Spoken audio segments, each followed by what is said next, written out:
दोस्तों, ममता बनर्जी का वर्षों से बड़े ही संभाल कर बनाया हुआ वोट बैंक अब धीरे धीरे टूट रहा है। वही वोट बैंक जिसे ममता बनर्जी के लिए सालों से मजबूती की मिसाल माना जाता रहा है, वो अब वापस बांग्लादेश की ओर जा रहा है।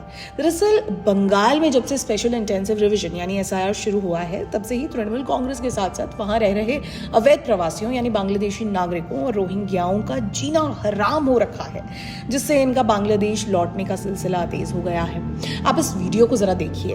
बंगाल के स्वरूप नगर से एक स्थानीय द्वारा बनाए गए इस वीडियो में साफ देखा जा सकता है कि कैसे बोरिया बिस्तरा लेकर ये बांग्लादेशी अपने मुल्क की ओर वापसी कर रहे हैं।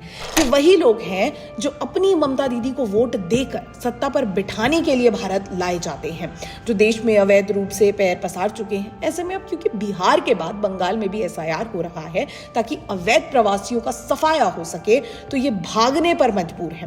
लगता है ममता दीदी इनको और सहूलियत नहीं दे पा रही हैं।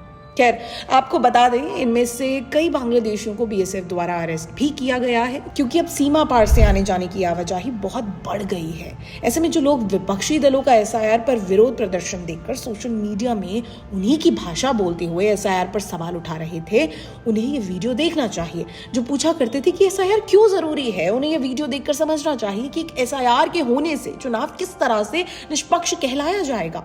पहले तक जिस चुनाव में ऐसे अवैध लोग भी हिस्सा ले रहे थे, उन्हें अब समझ आ गया है कि देश में रहकर अब उन्हें कोई सुविधा नहीं मिलने वाली।